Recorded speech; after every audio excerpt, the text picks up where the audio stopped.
اٹک کے پل سے، اور وہیں پر یہ سارا ڈرامہ بے شک ساری رات جاری رہتا ہے، لیکن رہنا انہوں نے ادھر ہی تھا، اور اس وجہ سے جو تحریک انصاف ہے اس کی توپوں کا رخ ہو چکا ہے عمران خان صاحب کی اور رانا ثناءاللہ صاحب کی طرف۔ دوسری جانب چونکہ اب پاکستان تحریک انصاف نے اپنی فیس سیونگ کے لیے کچھ نہ کچھ تو کرنا ہے، لہٰذا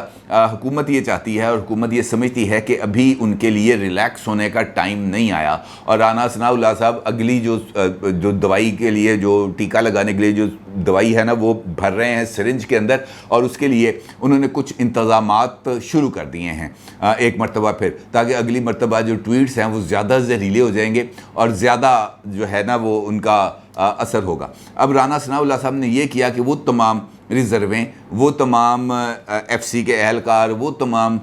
جو پولیس اہلکار تھے جو پہنچ گئے تھے اسلام آباد، ان کو واپس جانے سے روک دیا ہے، اور ان کے لیے ہدایت کر دی گئی ہے کہ جناب آپ ابھی اگلے چند دن 2 4 6 دن ابھی آپ اسلام آباد میں رہیں، کیونکہ یہاں پر ابھی آپ کی ضرورت پڑ سکتی ہے۔ ایک اجلاس ہوا جس کے اندر آئی جی اسلام آباد ڈاکٹر اکبر ناصر خان صاحب نے اس میں شرکت کی ہے، اور انہوں نے اسلام آباد کو محفوظ بنانے کے جو طریقہ کار ہیں اس کے اوپر غور کیا ہے، اور ان کا یہ کہنا ہے کہ اگلے 6 دن تک اسلام آباد کی جو سیکیورٹی ہے وہ ہائی الرٹ رہے گی، اور پنجاب پولیس کے اضافی نفری بھی واپس نہیں جائے گی، وہ بھی اسلام آباد میں قیام کریں گے۔ اور ان کا یہ بھی کہنا ہے کہ اگر عمران خان صاحب نے دوبارہ لانگ مارچ کا اعلان کرتے ہیں اور اسلام آباد میں آ کے سٹ ان یعنی دھرنے کا اعلان کرتے ہیں، تو پھر اس کے بعد یہاں پر بھی ان کے استقبال کی جو تیاریاں ہیں وہ مکمل کی جائیں گی۔ نہ صرف یہ بلکہ جو محمود خان صاحب ہیں چیف منسٹر کے پی کے، وہ بھی جو چل پڑے ہیں علی امین گنڈا پور صاحب کے نقش قدم کے اوپر۔ انہوں نے تو صرف دھمکی دی ہے، لیکن محمود خان صاحب نے وزیر داخلہ رانا ثناءاللہ اور وزیر اعظم شہباز شریف کے خلاف قتل کا مقدمہ درج کرانے کا باضابطہ طور پر اعلان بھی کر دیا ہے۔ انہوں نے کالام کے اندر ایک عوامی اجتماع سے خطاب کیا اور ان کا یہ کہا کہ پی ٹی آئی کے لانگ مارچ میں کارکنوں جو 2 کارکن ان کے جاں بحق ہوئے ہیں، ان کے قتل کی جو ایف آئی آرز ہیں وہ پرائم منسٹر شہباز شریف اور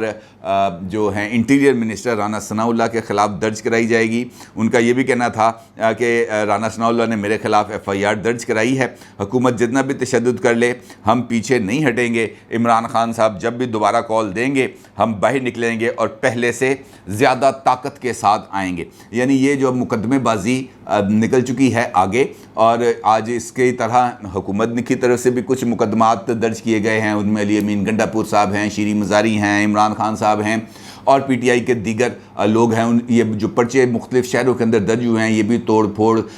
کے حوالے سے ہیں، لیکن اصل اور خطرناک پرچہ جو درج ہوا ہے وہ پولیس کانسٹیبل کے قتل کا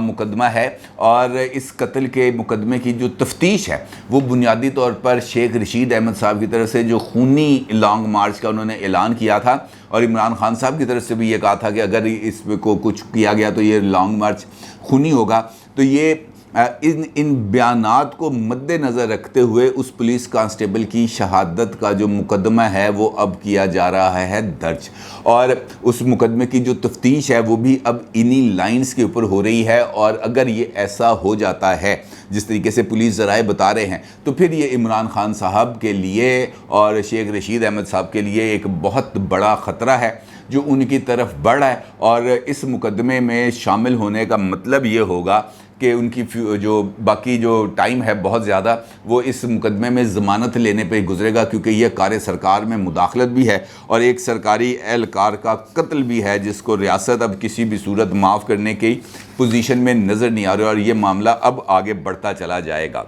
دوسری جانب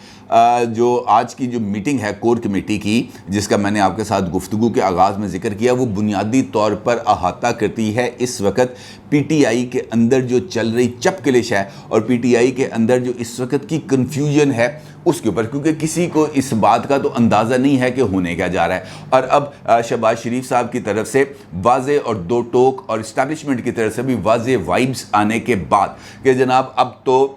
شہباز شریف صاحب اپنی ٹرم بھی پوری کریں گے اور اچھی طرح اب وہ انہوں نے حکومت بھی کرنی ہے اور جو بھی فیصلے لینے ہیں ان کے ساتھ کھڑا ہوا جائے گا. تو اس کا مطلب یہ ہے کہ عمران خان صاحب نے جو اپنی گیم بنائی تھی, جو اپنے لوگوں کو انہوں نے بتایا تھا کہ جناب اسٹیبلشمنٹ میرے ساتھ آ کے کھڑی ہو گئی ہے, مجھے پیغام مل گیا تھا چنگی نمبر 26 پر کہ اب آگے بڑھو, وہاں پہ جا کے خطاب کرو اور گھر جاؤ, 6 دن کے اندر اندر یہ سارا بوریا بستر ان کا سمیٹا جائے گا اور اس کے بعد الیکشن ہوں گے. وہ کہانی تو ہو گئی ہے مک, اور اس کہانی کے ختم ہونے کے بعد اب یقینی طور پر پی ٹی آئی کی صفوں کے اندر اس بات کو لے کر ایک تقسیم نظر آتی ہے کہ اب اگر اسٹیبلشمنٹ اس طرف سے رخ چینج کر کے اس طرف آ گئی ہے تو پھر ہمارے لیے فیوچر لاہ عمل کیا ہوگا. کیونکہ یہ بات تو طے ہے کہ اگر اسٹیبلشمنٹ نے اپنا وزن حکومت کے پلڑے میں ڈال دیا ہے تو عمران خان صاحب 3 دن کے بعد لانگ مارچ کریں, 6 دن کے بعد لانگ مارچ کریں, یا 12 دن کے بعد لانگ مارچ کریں, یا 1 مہینے کے بعد لانگ مارچ کریں, حال یہی ہونا ہے جو اب ہوا. لہٰذا اب اگلا جو قدم ہے عمران خان صاحب کو چاہیے اب اس کے لیے فیس سیونگ, اور فیس سیونگ یہی ہو سکتی ہے کہ چونکہ وہ اعلان کر چکے ہیں کہ میں لے کے آؤں گا لوگوں کو باہر, تو ان کے لیے اب اس بات سے پیچھے ہٹنا, اس کی ان کو سیاسی قیمت ادا کرنی پڑے گی. اور اس کی فیس سیونگ یہی ہو سکتی ہے کہ وہ جو کور کمیٹی کا اجلاس ہے اس کے اندر یقینی طور پر تمام چیزوں پر انہوں نے بات بھی کر لی ہے اور اپنے فیصلوں کا انہوں نے اناؤنسمنٹ بھی کی ہے, لیکن جو اندر کی صورتحال ہے وہ اس وقت بہت زیادہ کنفیوژن. یہ جو شاہ محمود قریشی صاحب نے بات کی تھی کہ ہمیں اب مستقبل کا فیصلہ سوچ سمجھ کر کرنا ہوگا, یہ نہ ہو کہ الیکشن ہو اور ہم ایک دوسرے کا منہ دیکھ رہے ہوں, یہ ہے وہ بنیادی سوچ جو ایک سیاسی بندہ ہی اس کو سوچ سکتا ہے. شہباز گل صاحب ہوں یا دیگر ہاکش جو لوگ ہیں وہ ان چیزوں پہ, ان پیرامیٹرز کے اوپر غور نہیں کر سکتے, کیونکہ وہ کون سے ووٹ لیے ہیں یا انہوں نے کون سے جا کے ووٹ لینے ہیں. معاملہ یہ ہے کہ اگر پی ٹی آئی کے ووٹرز اور سپورٹرز کو اس بات کا اندازہ ہو جائے, اس قسم کی ہوا چل پڑے کہ جناب ایتے نہیں آنے, اگر ان لوگوں نے اقتدار میں نہیں آنا, یہ والی ہوا جو چل پڑتی ہے کہ یار انہوں نے نہیں آنا, جس طرح پچھلے الیکشن میں اس قسم کی ہوا چل رہی تھی کہ یار جو مرضی ہو جائے آنا تو عمران خان نے ہے, یہ والی ہوا فائدہ دیتی ہے. اور یہ والی ہوا اگر خلاف چل جائے تو یقینی طور پر نقصان بھی دیتی ہے. اور یہ ہوا اگر چل جائے گی تو وہ تمام لوگ یوں کر کے جن کو اکٹھا کیا گیا تھا وہ یقینی طور پر اپنا پولیٹیکل فیصلہ کریں گے, اور وہ تمام لوگ جو الیکٹیبلز ہیں وہ آلریڈی 20-22 الگ ہو کے جا چکے ہیں, اور جو الیکٹیبلز رہ گئے تھے جن کو اس بات کا گمان تھا کہ یار کسی نہ کسی طریقے سے کوئی درک لگ سکتی ہے, اب وہ بھی اب دیکھیں گے کہ جناب عمران خان صاحب کو لیے اب آگے بڑھنے کے راستے کم کیے جا رہے ہیں, ان کے راستے میں رکاوٹیں کھڑی کی جا رہی ہیں, دیواریں کھڑی کی جا رہی ہیں, مقدمات درج کیے جا رہے ہیں, اور وہ خود پشاور میں اپنی ایک سیف ہیون بنا کر وہاں پر بیٹھے ہوئے ہیں, وہاں سے باہر نہیں نکل پا رہے. تو پھر اس ساری صورتحال کے اوپر کوسچنز آئیں گے, اور اگر یہ ابہام کی کیفیت بڑھتی ہے, اگر عمران خان صاحب دھرنا دے کے خالی ہاتھ واپس آ جاتے ہیں تو پھر عمران خان صاحب کے پلے کچھ نہیں بچے گا. پھر واقعی شاہ محمود قریشی کی یہ بات درست ثابت ہوگی کہ ہم الیکشن میں ایک دوسرے کا منہ دیکھ رہے ہوں گے, کیونکہ اس کے بعد پھر کینڈیڈیٹس کو کھڑا کرنا یقینی طور پر مسئلہ بن جاتا ہے. شہروں کی صورتحال اور ہے, یہ جو دیہی علاقے ہیں یہاں پر ذات, برادری, چودھری اس قسم کی چیزوں کے ووٹ بڑے معنی رکھتے ہیں. وہاں پہ پنڈ کا پنڈ فیصلہ کرتا ہے کہ ہم نے کس کو جا کے ووٹ دینا ہے. لہٰذا جو پولیٹیکل مائنڈ سیٹ ہے وہ پولیٹیکل انداز میں سوچتا ہے, اور جو ہاکش مائنڈ سیٹ ہے وہ ہاکش انداز میں سوچتا ہے. اور عمران خان صاحب اس وقت ان دونوں مائنڈ سیٹس کے درمیان ہے, اگرچہ وہ خود ہاکش مائنڈ سیٹ رکھتے ہیں, وہ خود جو ہے ایک تصادم کی فضا کو بنا کے رکھنا چاہتے ہیں, کیونکہ یہ انہوں نے اس بات کا ایکسپیرینس کر لیا ہے کہ ہیمرنگ کرتے رہنا, ہتھوڑے مارتے رہنا اور اپنی جو ٹف سیلنگ ہے وہ کرنا ہی ان کے فائدے میں ہے, کیونکہ اس کے نتیجے میں ان کا جو ووٹ بینک ہے وہ ان کے ساتھ انٹیکٹ رہے گا. اب اگر ووٹ بینک انٹیکٹ رہے گا تو پھر اس ووٹ بینک نے جا کے کسی نہ کسی کو ووٹ تو ڈالنا ہے. اب اس بندے کی, اس موضوع امیدوار کی جو تلاش ہے یا اس کو جو ووٹ اس کے لیے امیدوار بنانا ہے, وہ عمران خان صاحب کے لیے فیوچر میں ایک بہت بڑی دردسر بننے جا رہی ہے. اور دیکھنا یہ ہے